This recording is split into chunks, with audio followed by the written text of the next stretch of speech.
Hello, Walter. How are you doing? I'm good, thank you.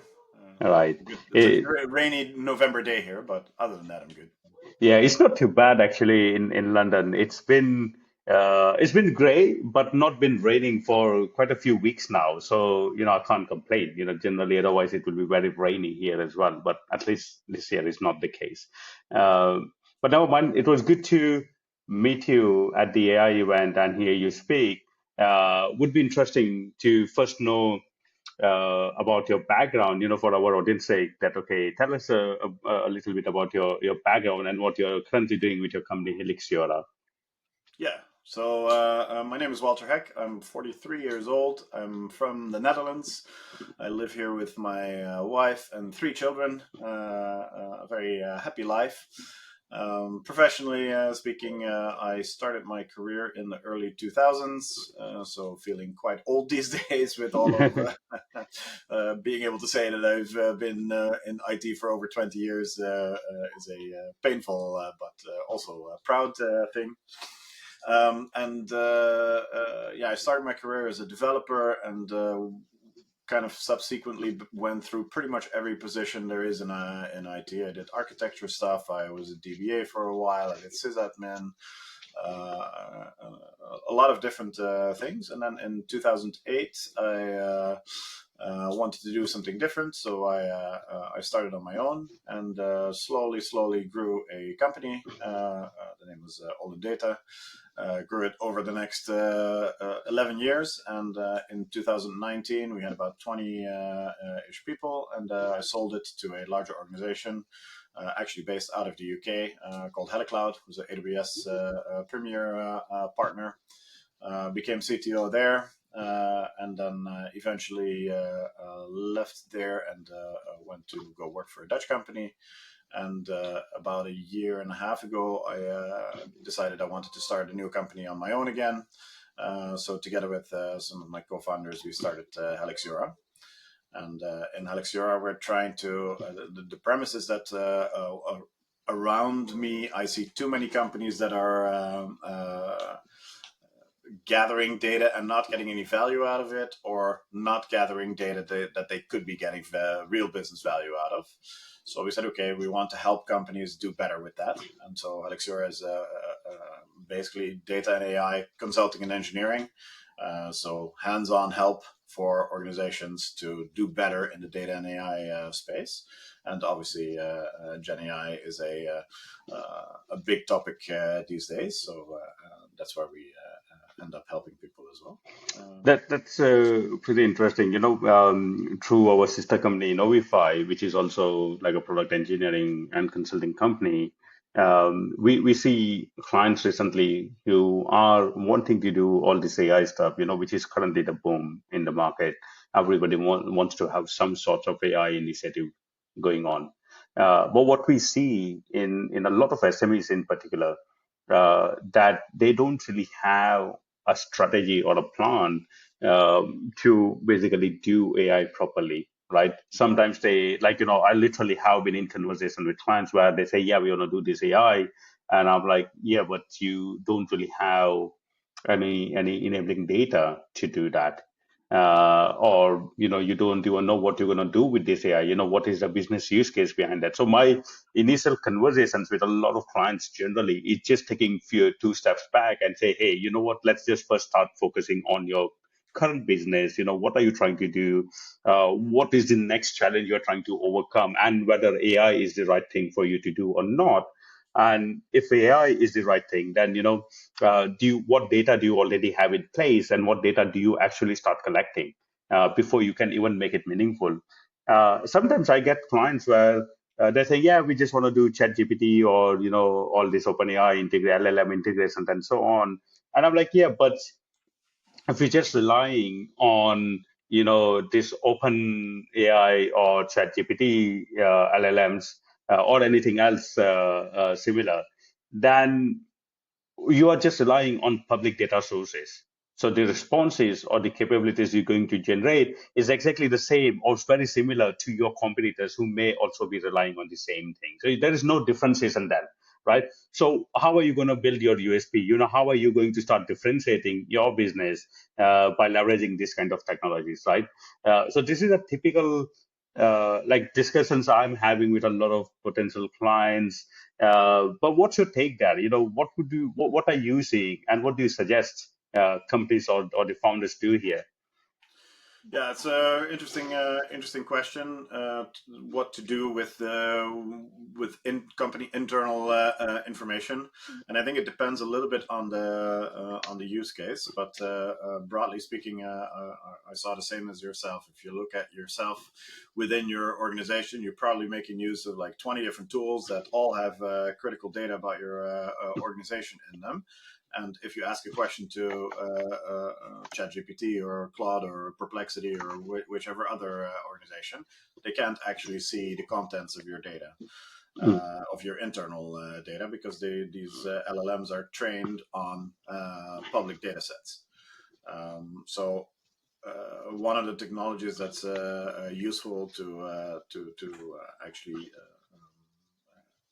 add a little bit of information to the information that an LLM can give you. Of course, not actually adding, but for the sake of the argument, is called RAG, Resource Augmented Generation, and this actually helps you in adding some information before you ask the question to the LLM. So basically, what you do is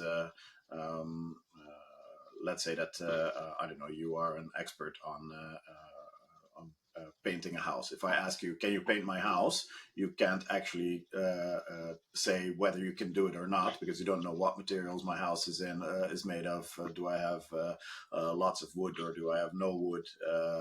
These kind of questions mm, you will have.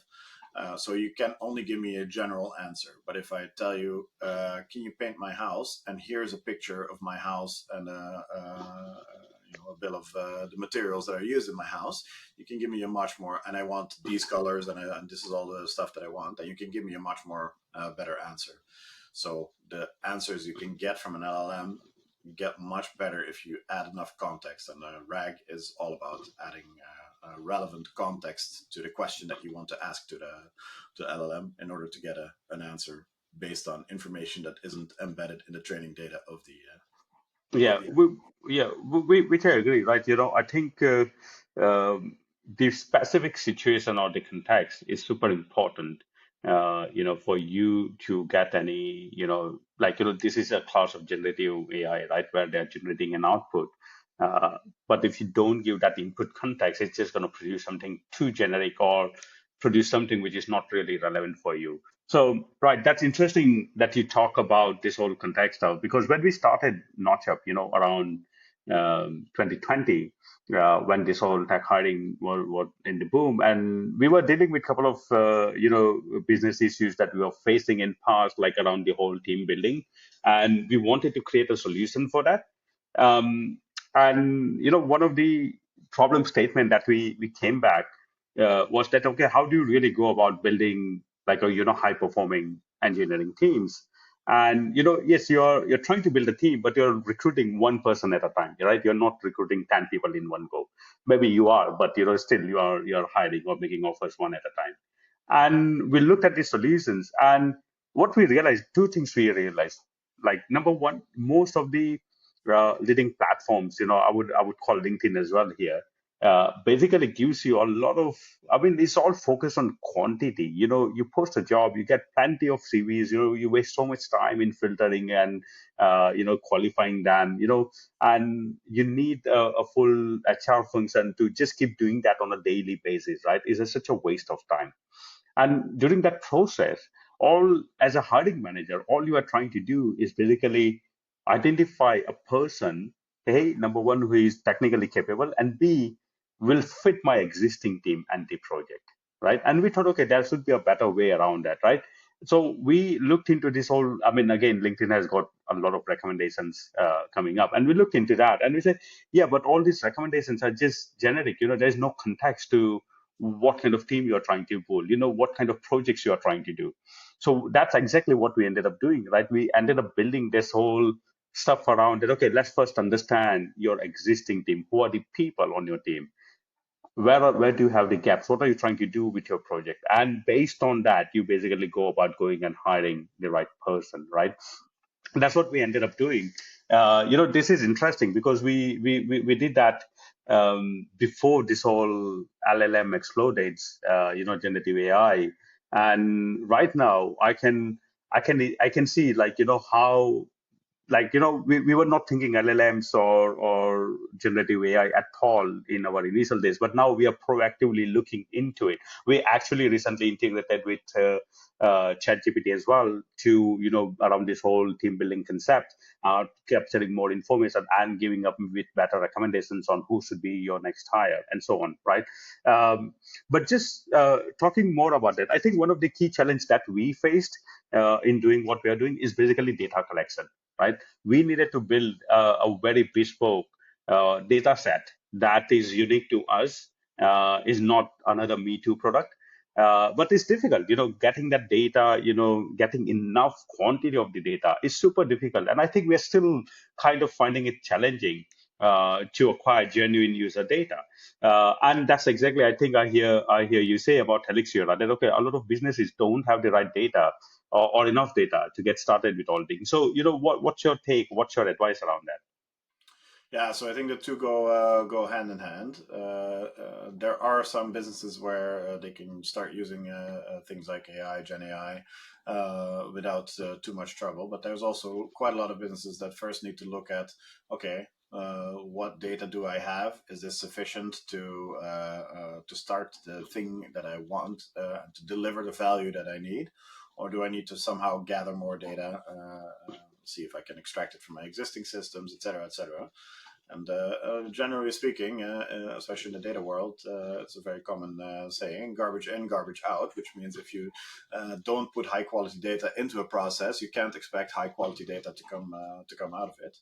And for me, what is really interesting is that GenAI has changed that game significantly, because it used to be that the biggest problem wasn't structured data, but it was unstructured data. Companies that have to deal with large amounts of text were the ones that were really struggling. And now with Gen AI and with RAG and with a whole bunch of other things, actually, textual, unstructured data that contains enough context is all of a sudden quite valuable. So you see that, for instance, in sales, there's a lot of written documents, and getting Mm. information from those documents and then using AI for that is relatively easy.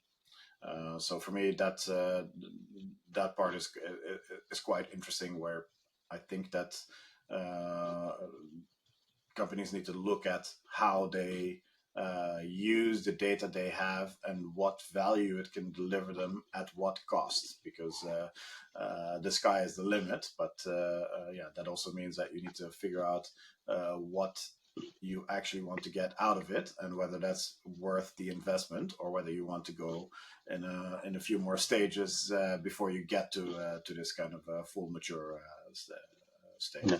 And it's also why we said, okay, we're not just doing data, we're not just doing AI, we're doing data and AI consulting and engineering, because I believe that it's a comprehensive picture that you need to look at. And sometimes the solution is in the data, sometimes the solution is in the AI, and sometimes it's in both.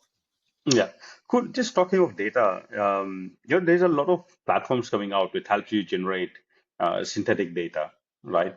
Now, I am particularly not a big fan of that because, as the name implies, is a synthetic data. It's not your real data. All you are trying to do is basically extrapolate some of the patterns that may be there, right? But then extrapolation, as widely known, past performance is no indication of future performance, right? Whether it's stock market or, a talent or whatever, right?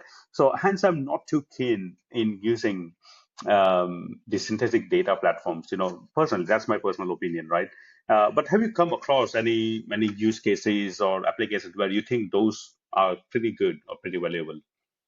Yeah, so it depends a little bit on how much value you're going to put on this synthetic data. So I think, for instance, for developers, one of the bigger problems if you're working on a product that contains PII data in the database, one of the bigger problems for larger organizations is to not be able to use production data in a development or a test environment. So they're generating synthetic data that just is like your real data, but not actually real, is a huge value, because you're not actually, how to say that?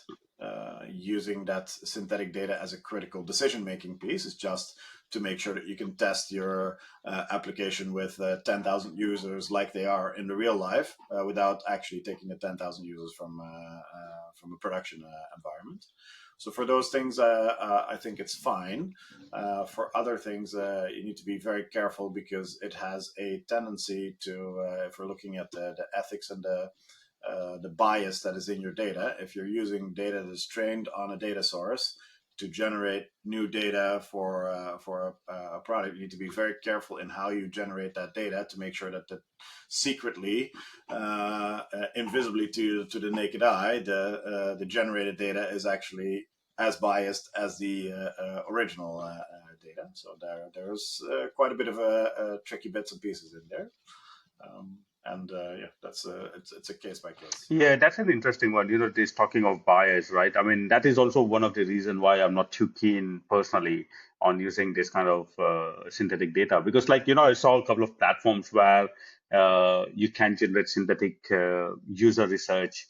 You can, validate your A/B test at scale using synthetic data as well as synthetic users. And yes, it sounds good. It sounds okay. You don't have to waste time and money in trying to build the exercise and the research and all.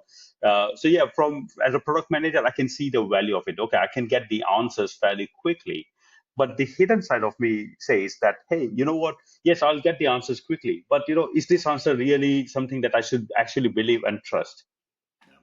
Right? And there's always yeah, even in real service, or user research, you always have that probability of error, but you don't know how big that error is, and so on. So I think that's just opens another minefield, that, maybe we are heading in the world where a lot of new tools, new platforms would come out, which will increasingly start relying on this kind of synthetic data, or the pattern matching and so on, where will end up becoming more and more standardized.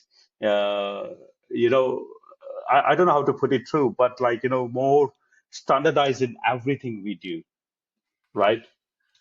Yeah, I think that one of the interesting things is, for me at least, if I consider the release of ChatGPT similar to the becoming available, consumer internet becoming available in the mid '90s. Mm, So when this happened, the first things people were doing were like online banking with a special banking program, and searching some things on whatever it was, Alta Vista back then. mm, Very basic use cases. And if you told people, I'm going to buy something online, they would tell you, you're crazy. You're definitely going to lose your money. You're going to get robbed. You have so many risks.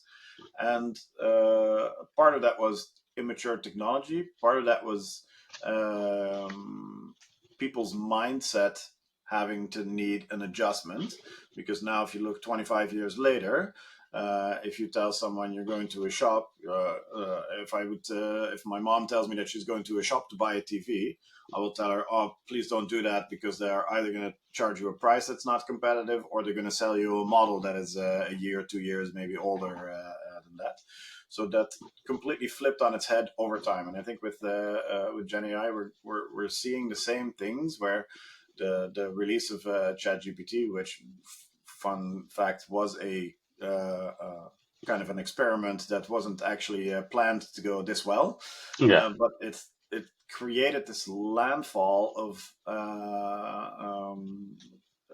organizations, as well as the general public, accepting and being interested in AI, that actually most of the technology is already 30 years plus developed, but it's only becoming available now, and we need to go through some adjustment periods there. And I think that these things with synthetic data, they are now at the moment very basic, and have these problems with for instance, the bias in the data. And I think as we go along and as we create some unfortunate, powerful new companies, they will get better and better at doing this. But for now, at this very current moment, I think that there's a big difference in how you are using the output from an AI process. So, to give an example, one of the coolest demos I've seen lately was a friend of mine in London who is working together with his brother, who's a doctor in India, to do a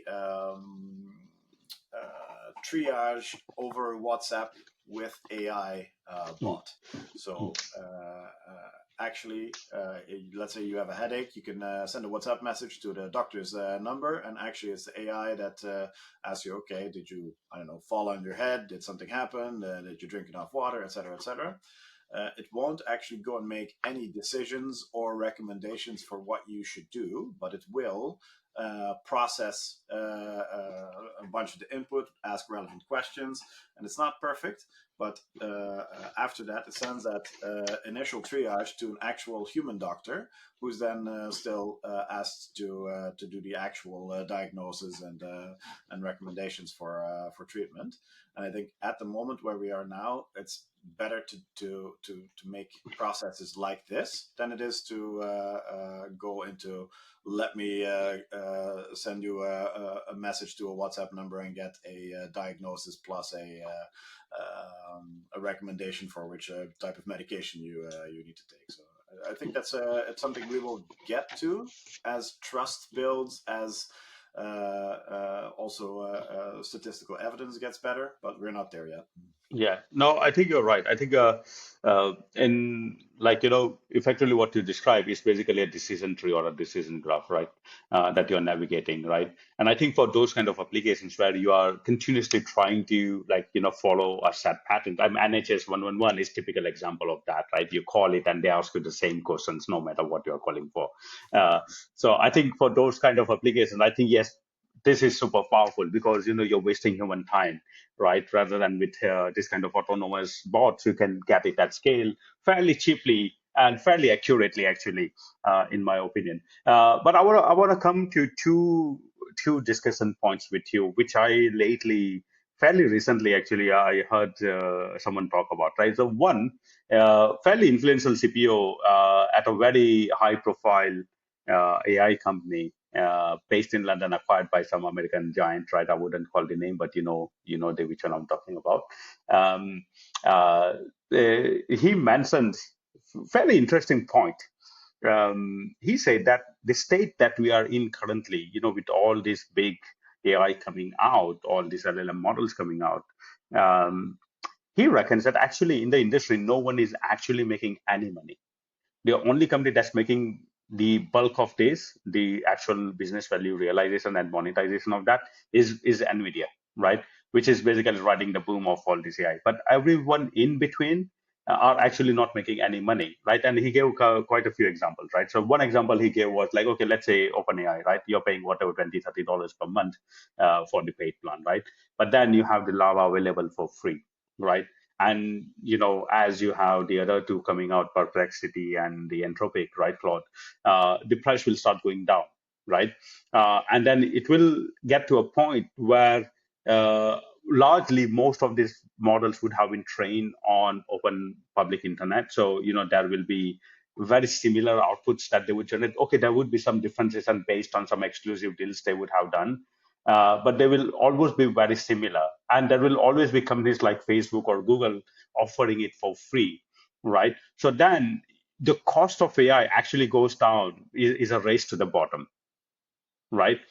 So what do you think about that? Then is all this hype, all this just the like investment going on into all these LLMs, justified? Do you think they will ever end up making money, a lot of money or not?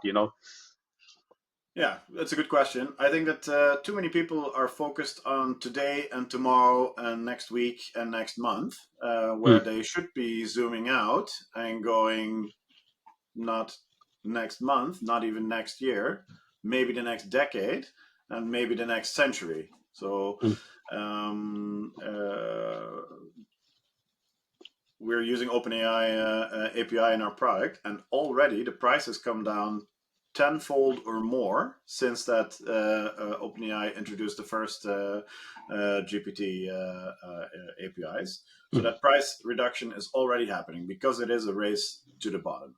mm, But to take an example from a totally different world, if you look at the car industry, when the car was first invented, there were dozens of car companies that were creating cars, especially in the US. They sprung up like crazy.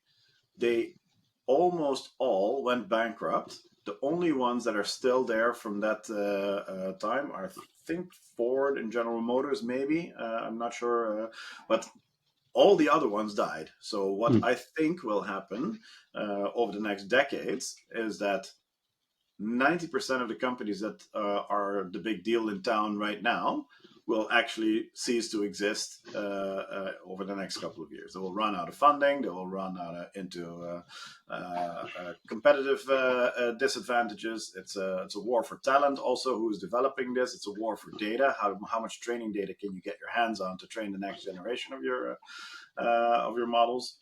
So I think for myself, this is actually an okay and expected outcome that a lot of these companies will fail. So I think this is the cost of innovation. You know, you want yeah, to be there at the beginning, you have a chance to make it through. But if you look at it very closely, there is almost no moat between OpenAI and Claude right now. There mm, is some differences in the quality of results, but there's no single thing that makes you go, oh yeah, we absolutely need to use Claude over GPT-4o. So, and I think that this is a reality. The same was for cars. They all drive you from A to B. mm. The differences in what the upholstery looks like and how fast it can go and all of that kind of stuff. And the same will be for these kind of Gen AI companies. It will be really difficult for them to create a moat, and some will survive, and most of them will not, and that's okay. But because in the Cool. process, they're furthering the technology and lowering the price down and allowing the next generation to spring up and be successful. Cool, wonderful, right? And just talking of that, I've mentioned Nvidia, and he recently went to India, and I was listening to one of his talk, and somebody asked him about like, is AI going to replace all the jobs, right? And he gave a very interesting answer. He said, like, look, AI, even in its most advanced stages, would be able to do 20-30% of what humans can do, as a whole, right? But there would be a few jobs that AI would be do better than humans, right? In some scenarios. And there will be jobs that humans will be able to do better than AI in some scenarios, right? So he reckons that AI is not going to take over anybody's job. However, if you manage to get AI to do those 20% really well, then what you're going to do is you're going to replace that human elements or remove that human element from the equation. And then AI will be able to do a lot more better than what currently humans are doing, right? And if humans stay within that loop, then yes, those humans will be, out of job, right? For example, I think self-driving car, I can quote one, and I recently had an experience of that in the Bay Area. I think it's amazing, the ways the Waymo works and all. It's super cool, and I watch for it, and then I think, okay, then there's no need for any drivers anymore, right? But is it going to replace racing driving? F1, possibly not. You know, maybe you can race the robots or self-driving cars, right? But then that won't be fun. So F1 will still be there. And so I think there will be a scenarios where, okay, I can see, okay, driving will, in my opinion, will be mostly self-driving in near future. But then in some growing economies, the cost of self-driving car will be too high, and then there will be enough labor available for somebody to do it, and will be cheaper, I think right? that unfortunately the world is not the same for everyone, and I think Mm, that the long tail of people who will not be benefiting from AI is quite significant and will mm, last. I don't know, probably the rest of the century. Mm. Unfortunately, there's rich versus poor. There's depending on which part of the world you grow up, your opportunities are much different. If you take self-driving, I don't know if you've ever driven a car in Italy or India, but India. I'm from India. I've driven in India. I don't expect a self-driving car to survive there anytime soon. Yeah. Uh, and that is just the way of the world, as it has always been. Is that a good thing? Am I happy with it? No, but it is the reality. And I think that when it comes to wondering if AI will replace our jobs, some jobs will go obsolete. Nobody's sitting at a patchboard plugging cables in when you want to make a phone call to the right Mm. person. No elevator operators are pushing the numbers for you and turning a wheel to make the elevator go up and down. And that's okay, because in general, society has benefited from technological advancement by a significant margin. And arguably, things are much better now thanks to technology than they were 20, 50, 100, 200, 500 years ago. So, in the short term, yeah, this might be a problem for some people, but I think in the long term, for humanity, it will actually be an added benefit. I probably won't be sad if in 50 years from now or in 20 years from now, no human being has to work in a car factory on a production line. I did this work when I was 16. It is horrible work, and people do it now because they need to make ends meet. Well, Yeah. there will be other jobs to be done, and if no human needs to be doing that, I think that's a great progress for humanity. Yeah, just talking of that, just building on that. Um, I like recently I'm been in a state where, quite a few folks ask me, okay, should I go into, computer software? Should I pick up computer engineering as my, major or whatever? Yes, 10 years ago, 20 years ago, was the stream to go. Those were really comfy job, high paying jobs, you have a good career outcomes and all. But right now, the industry has changed massively in last 2 years, right? A lot of senior folks experience are currently looking for a job. I hear stories where they have been looking for a job for 6 months, 12 months and still not able to get one. There is a demand, really high demand for AI, ML engineering, data scientists and all those stuff. But generally, as a computer science or computer engineering as a whole, uh, what's your take for people who are uh, trying to build a career at this moment in time, or people who are currently looking to switch their career from generic programming to more AI ML specific programming? What's your advice to them? I think people are underestimating how big this AI impact is going to be, and actually already is. My advice is to start today. Even if you can't do it in your job, even if you think it's all bullshit and it's not useful and it can't solve the hard problems, give it a shot. Learn what it can do and learn what it cannot do, and make the best of that. Because I believe that, for instance, if I look at myself, I have my first 7 years of my career was computer programming stuff. This was back in the days when it was Delphi, very old technology, but I learned computer programming well. And now, in the last 6 months, I've been co-developing our product and using AI to do that doesn't take my job away. It allows me to move faster and to have, and I think this is the biggest benefit for at least for developers, have less cognitive load. So to give you an example, I wanted to create a script to monitor something. And normally we use a programming language called Bash. And for anyone who's ever programmed in Bash before, I feel very sorry that you had to learn Bash because it's a horrible language. It's quite difficult, but it's a language that's been around for 50 years. There's so much public knowledge on it. And hey, ChatGPT is actually, the GPT models have actually been trained on all this public knowledge. So creating a script that I wanted to use to monitor something took me half an hour, or in 2 years ago or 3 years ago, if I wanted to create this, I would be spending the next 2, 3 days on learning the specifics of Bash and how to print a variable on a screen and blah, blah, blah, all these things. I don't want to know any of those things. I want to create a script that monitors my thing. And that now took half an hour. That's amazing. So I think that for people who are already in engineering, they should learn how to use this to their advantage as fast as possible. And it's something like akin to learning how to Google well.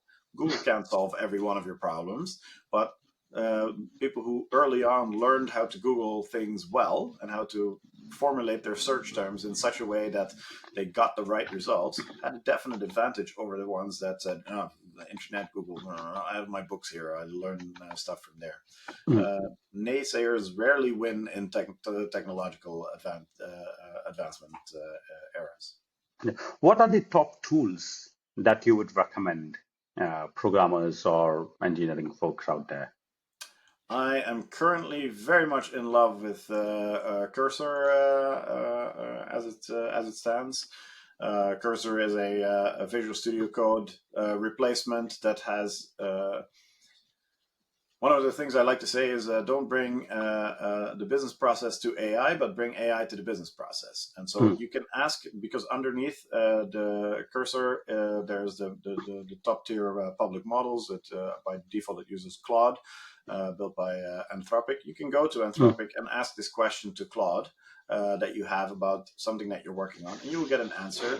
But then you've brought your code to the AI, and then you need to bring the result back to your code.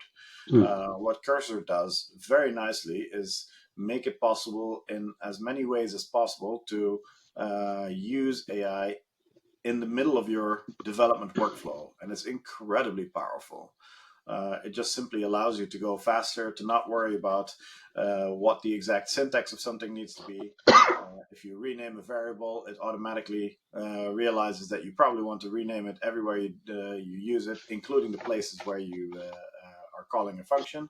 These kind of things are, for me, really amazing. So Cursor is on one of the top spots. The other tool that I really admire and use on a daily basis is an AI note taker called Fathom. Fathom, I know. Is also unbelievable.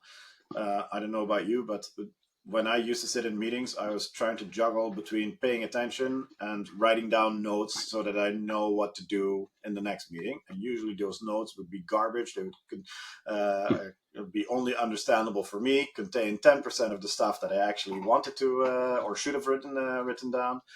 And so that's the bar that you're trying to fight with an AI note taker, and Fathom just ups it to like here. It gives you a summary after the call of exactly what was said. It's not always 100% correct, but neither are human notes. It's very good at picking up action items, and it's very good at removing all the banter and chit-chatting that happens in a meeting. So for me, that has reduced my note taking and increase the ability to look back at a meeting from last week and figure out what we exactly discussed there. So those two tools are my tops. Cool, really good. Note taking, I tried, the default one on Zoom, which is also not bad. It's pretty good. And what I like is it's like, as you're talking, is not only summarize everything, it actually gives you the key bullet points that you agreed in the meeting, right? So I think that's super important. I find it very useful myself. Yeah. Cool. All right. Walter, it was great for you to have as a guest on our podcast. But before we end, there are a few questions that we ask every guest that who has been on every of our episode, right? So I'll ask you, like, I'll start with the first one. Who is one person, living or dead, that had a profound impact on your life or on your career or generally? Ooh, I'll give you the very personal answer. I was traveling around the world and I was talking to a woman, Mandy. If you're listening, you already know this, but I was traveling with her for a while. We were in Canada, and I was low on money, and I was telling her that I was looking at my shoes while we were walking through a city somewhere, and I said, "Yeah, at some point these shoes are going to give out, and when they do, I'll be in trouble because I don't actually have enough money to buy good new shoes. I can buy cheap new shoes, but not good new shoes." And she got a little bit upset with me and said, "Yeah, okay, so you can spend your day today worrying about what you're going to do when your shoes run out, or you can enjoy today and have faith in life and things that you will work out a solution when the time comes that these shoes are giving in." And for me, that fairly simple conversation brought about a big mindset shift in how I approached life and the world around me. Thinking like, okay, I can think about and worry about the things that haven't happened yet, but I'm much better off focusing on the things that are there today and that are yeah be happy and excited about the things that are happening right now, instead of worrying about the things that haven't happened yet. And especially Yes, now correct. having three children, this is a great way to enjoy your children more because there's many things to worry about, but there's also many things to enjoy today. Yeah, I totally agree. Totally agree. So second question, who would be one person, again, alive or dead, that you would like to meet? That's a good Could be question. anybody. Could be anybody. Could be anybody.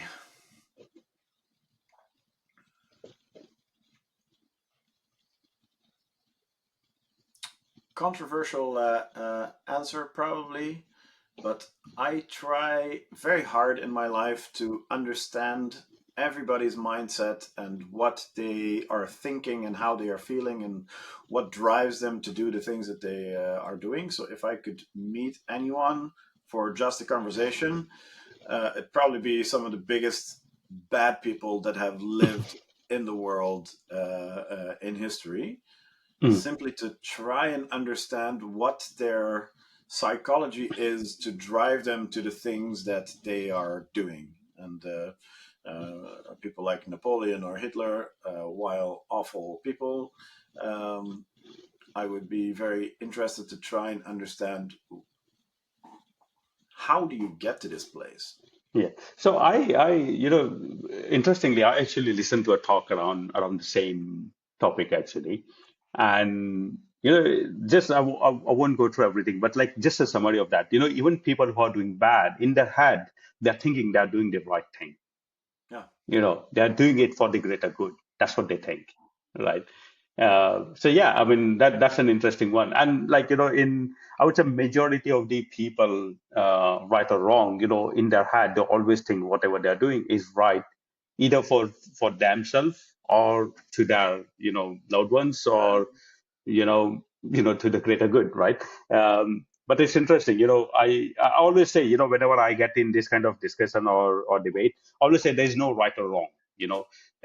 There's always the other side of the story, right? That you probably perspective. don't All know, about perspective. Everything in life right? is about perspective. Yeah, Right, totally. correct, correct. And the last one, who do you think we should bring onto this podcast? Right now we are slow, but slowly our audience is growing. We may Yeah. become big someday, I don't know. But who do you think we should bring? Hmm. That's a good question. One of the people I really admire, to be fair, is Lex Friedman. Mm, He is both an engineer and a podcast creator, and his discussions are always hours long, sometimes too long to listen to. But the guy is incredibly smart, has deep engineering knowledge, and is able to really get the most interesting conversations with people going. So to learn a bit more about how he sees this world is would be for me a very interesting thing, because he's always talking to other people. So I'd like to do have someone do the same to him, and listen to what he has to say. cool, wonderful. I always try. Always whenever I get a suggestion for a guest, always try to reach out and figure out that okay, how can I reach to this person and make an attempt to reach out. Yeah. So, I'll make this attempt and see whether Alex would want to be on the podcast. Nice.